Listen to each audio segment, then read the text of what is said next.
আসসালামু আলাইকুম বন্ধুরা, আমরা অনেকেই জন্মদিন পালন করি এবং কেক কেটে নাচ গানের মাধ্যমে জন্মদিন পালন করে থাকি। মুসলিম হিসেবে এভাবে জন্মদিন পালন করা হারাম নাকি জায়েজ সেটা জানারও তোয়াক্কা করি না। জন্মদিন পালন নিয়ে ইসলামে কী বলা হয়েছে সেটি আমরা আজকে জানবো ইনশাআল্লাহ। সময়ের সঙ্গে সঙ্গে অনেক কিছু বদলে গেছে, পৃথিবী পাল্টে গেছে, প্রতিনিয়ত এখানে প্রতিযোগিতা চলছে। মানুষ নিজেকে এগিয়ে নেওয়ার জন্য লড়াই করছে। পূর্বের যুগ আর বর্তমান মানুষের চিন্তা ভাবনা, জীবনযাপন, উৎসব আয়োজন সব কিছুতে পরিবর্তন ঘটেছে।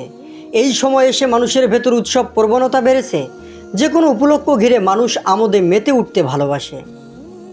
উৎসব আয়োজন মুখর হতে নিত্য নতুন পদ্ধতি অবলম্বনের চেষ্টা করেন সবাই। এক্ষেত্রে উন্নত রাষ্ট্রগুলোর উদযাপন পদ্ধতি অনুসরণ করতে দেখা যায় অনেককে। উন্নত রাষ্ট্রগুলোতে বিয়ে, বিভিন্ন বর্ষপূর্তি, জন্মদিন পালনের উপলক্ষ এখন অনুসরণ করেন সবাই। বর্তমান সময়ে এসে জন্মদিন পালনের প্রবণতা বেড়েছে ব্যাপক হারে।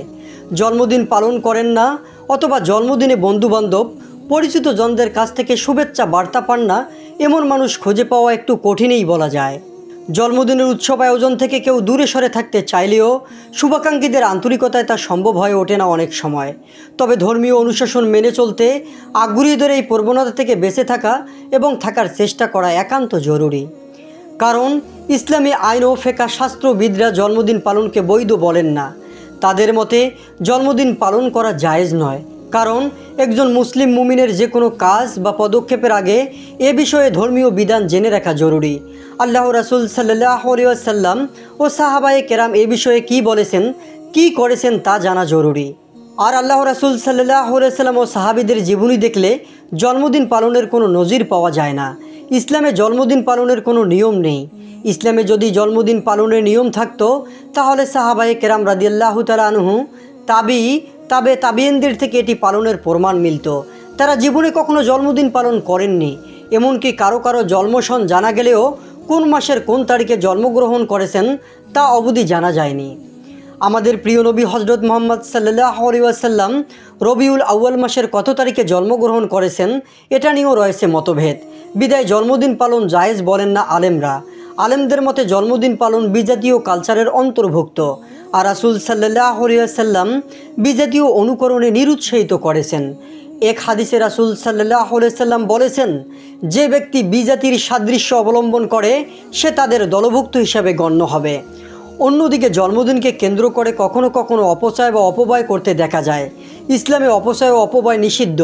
অপচয় নিষিদ্ধ করে মহান আল্লাহ তাআলা ইরশাদ করেন, তোমরা আহার করো, পান করো, কিন্তু অপচয় করো না।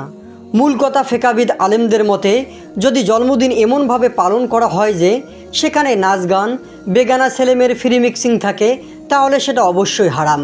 কিন্তু যদি কেক কাটা, নাচ গান বা ইসলামে নিষিদ্ধ কোনো কাজে লিপ্ত না হয়ে সাধারণভাবে জন্মদিনে আনন্দ ভাব বা ভালো খাবার খায় তাহলে তা দোষণীয় নয়।